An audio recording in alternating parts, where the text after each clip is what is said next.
नमस्कार। Stock market course for beginners के 8वें lecture में आपका स्वागत है। पिछले लेक्चर में हमने डीमैट अकाउंट के बारे में बात की थी, स्टॉक मार्केट टाइमिंग के बारे में बात की थी और अब हम उससे आगे बढ़ेंगे और इन्वेस्टमेंट के बारे में बात करेंगे। तो जब आप डीमैट अकाउंट खोल लेते हो और स्टॉक मार्केट में पैसा इन्वेस्ट करने के लिए तैयार हो जाते हो तो आपके सामने दो ऑप्शंस होते हैं, ट्रेडिंग और इन्वेस्टिंग। ट्रेडिंग का मतलब होता है कि शॉर्ट टर्म के लिए शेयर को खरीदना और फिर उसे बेच देना। ट्रेडिंग जो है वो शॉर्ट टर्म के लिए की जाती है, यानी शॉर्ट टर्म के लिए शेयर को बाय किया जाता है और तुरंत उसे सेल किया जाता है। ट्रेडिंग का एक पॉपुलर टाइप है जिसका नाम है इंट्राडे ट्रेडिंग। इंट्राडे ट्रेडिंग में शेयर को जिस दिन खरीदा जाता है उसी दिन उसे बेचा जाता है। स्टॉक मार्केट में आप देखोगे तो आपको बहुत सारे लोग ट्रेडिंग करते हुए दिखेंगे। तो ट्रेडिंग होती है शॉर्ट टर्म के लिए, वही इन्वेस्टिंग होती है लॉन्ग टर्म के लिए। यानी अगर आप आज शेयर खरीदते हो और उसे 1-2 साल बाद या 5-10 साल बाद बेचते हो तो वो हो गई इन्वेस्टिंग। तो किसी भी बिगिनर के लिए पहला सवाल तो यही है कि ट्रेडिंग करे या इन्वेस्टिंग करे। तो जैसे आप डीमैट अकाउंट खोलने के बाद स्टॉक मार्केट में इन्वेस्ट करने के लिए रेडी हो जाओगे तो आपके सामने भी 2 सवाल रहेंगे कि क्या मुझे ट्रेडिंग करनी चाहिए या इन्वेस्टिंग। और इस सवाल का जवाब ढूंढने के लिए हमें कुछ चीज़ें समझनी होगी।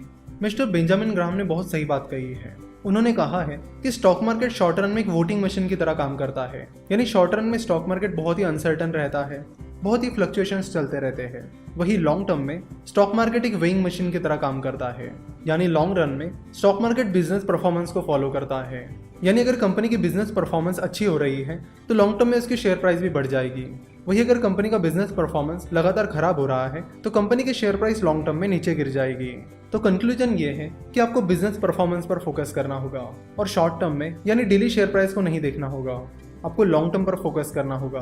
अगर कोई बिजनेस अच्छा परफॉर्म कर रहा है तो लॉन्ग टर्म में उसकी शेयर प्राइस बढ़नी ही बढ़नी है। शॉर्ट टर्म में कई सारे फ्लक्चुएशंस चलते हैं, जैसे कि इलेक्शन आता है तो फ्लक्चुएशन होता है, यूएस या किसी कंट्री पर टेररिस्ट अटैक हो जाता है तो स्टॉक मार्केट गिर जाता है। तो ऐसे कई सारे फ्लक्चुएशन शॉर्ट टर्म में चलते रहते हैं जिनका कंपनी की बिजनेस परफॉर्मेंस से कुछ भी लेना देना नहीं होता।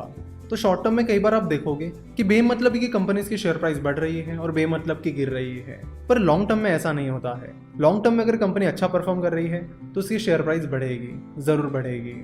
इसलिए जाने माने इन्वेस्टर मिस्टर वॉरेन बफेट और जितने भी सक्सेसफुल इन्वेस्टर्स हैं वो बिजनेस परफॉर्मेंस पर फोकस करते हैं। वो फोकस करते हैं उन बिजनेसेस पर जो आगे चलकर बहुत अच्छा परफॉर्म कर सकते हैं और फिर लॉन्ग टर्म में शेयर प्राइस उनकी बिजनेस परफॉर्मेंस को फॉलो करती है। वो कभी भी शेयर प्राइस को फॉलो नहीं करते हैं कि शेयर प्राइस ऊपर जा रही है या नीचे जा रही है। वो कंपनी की बिजनेस परफॉर्मेंस को देखते हैं कि परफॉर्मेंस ऊपर जा रही है या नीचे जा रही है, जिसके लिए आपको उस बिजनेस को समझना और परखना बहुत ज़रूरी होता है। चलो तो एक एग्जांपल की मदद से इसे और डिटेल में समझते हैं। मान लेते कि जनरल कंसल्टेंसी का रेवेन्यू फिलहाल 1000 करोड़ है। रेवेन्यू को टर्नओवर भी कहा जाता है। तो कंपनी का टर्नओवर है 1000 करोड़ और कंपनी का प्रॉफिट है 10 करोड़। बीच में 2-3 साल निकल जाते हैं और फिर 2-3 साल बाद कंपनी का रेवेन्यू 10,000 करोड़ हो जाता है और कंपनी का प्रॉफिट 120 करोड़ हो जाता है। तो ऑब्वियस सी चीज़ है कि कंपनी का बिजनेस परफॉर्मेंस अच्छा होने की वजह से कंपनी का वैल्यूएशन भी बढ़ जाएगा और फिर कंपनी का बिजनेस परफॉर्मेंस अच्छा होने की वजह से कंपनी की शेयर प्राइस कंपनी की बिजनेस परफॉर्मेंस को फॉलो करेगी, जिससे जनरल कंसल्टेंसी के इन्वेस्टर्स को फायदा होगा। जाहिर सी बात है कि कंपनी का 10 करोड़ का प्रॉफिट 120 करोड़ होने में कंपनी को टाइम तो लगा है। तो 10 करोड़ का प्रॉफिट 120 करोड़ 1-2 दिन में या 1-2 महीने में तो नहीं होगा। कंपनी को परफॉर्म करने के लिए टाइम लगता है। तो अगर आप जनरल कंसल्टेंसी में एक दिन के लिए इन्वेस्ट करते हो यानी इंट्राडे ट्रेडिंग करते हो, जिसका मतलब है कि आज जनरल कंसल्टेंसी में इन्वेस्ट करके आज ही उसके शेयर बेच देते हो, तो उससे कुछ होने वाला नहीं है, क्योंकि कंपनी का बिजनेस परफॉर्मेंस एक दिन में बदलने वाला नहीं है। इसे और एक एग्जांपल की मदद से समझते हैं। हमने देखा था कि शुरुआती दौर में जनरल कंसल्टेंसी ने एक एंजल इन्वेस्टर से 2 करोड़ रुपए रेज किए थे।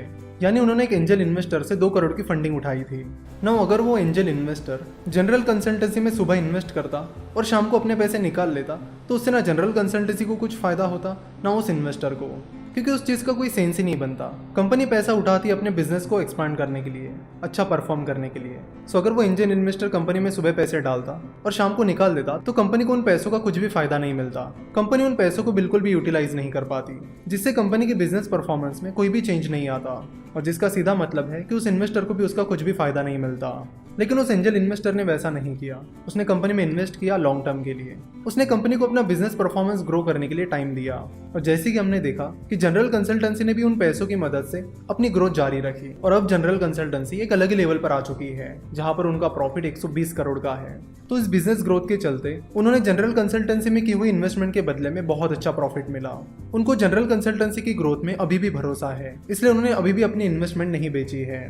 तो सिंपल सी बात है कि अगर आप किसी कंपनी में सुबह पैसे डालोगे और शाम को निकाल लोगे तो उससे ना आपको कुछ फायदा मिलने वाला है ना उस कंपनी को। उस चीज का कोई सेंस ही नहीं बनता है। खैर एंजल इन्वेस्टर या वेंचर कैपिटल वैसा नहीं करते क्योंकि वो एक इन्वेस्टर होते हैं। पर स्टॉक मार्केट में बहुत सारे स्पेक्यूलेटर्स हैं जो शॉर्ट टर्म के लिए शेयर को खरीदते हैं और शॉर्ट टर्म में ही उसे बेच देते हैं। तो जो शॉर्ट टर्म ट्रेडिंग होती है वो कुछ नहीं बल्कि एक स्पेकुलेशन होता है। ये चीज़ आप अच्छे से समझ लीजिए। और जो इन्वेस्टमेंट होती है वो हमेशा लॉन्ग टर्म होती है क्योंकि कंपनी को परफॉर्म करने के लिए टाइम लगता है। तो अगर आप दुनिया के सारे उन लोगों की लिस्ट निकालोगे जिन्होंने स्टॉक मार्केट से पैसा कमाया है तो वो सारे इन्वेस्टर्स हैं जिन्होंने उन कंपनीज में इन्वेस्ट करके पैसा कमाया है जिनकी ग्रोथ पर उन्हें भरोसा था। उन्होंने शेयर्स को सुबह खरीद कर शाम को बेचकर पैसा नहीं कमाया है। तो फिर चाहे वो दुनिया के 3rd richest person mister Warren Buffett हो, दुनिया के 5th richest person mister Carlos Slim Helu हो या फिर और भी कोई सक्सेसफुल इन्वेस्टर हो, इन सब लोगों ने लॉन्ग टर्म इन्वेस्टमेंट करके पैसा कमाया है। तो एज एन इन्वेस्टर आपका काम है कि आपको ऐसी कंपनीज ढूंढनी है जिनकी बिजनेस परफॉर्मेंस फ्यूचर में अच्छी खासी ग्रो होगी। तो आपका मेन फोकस होना चाहिए कंपनी के बिजनेस पर, कंपनी की शेयर प्राइस पर नहीं। अगले लेक्चर में हम इस टॉपिक को और डिटेल में समझेंगे और कंपाउंडिंग के बारे में भी बात करेंगे। आशा करता हूँ कि आपको आज का ये लेक्चर पसंद आया होगा।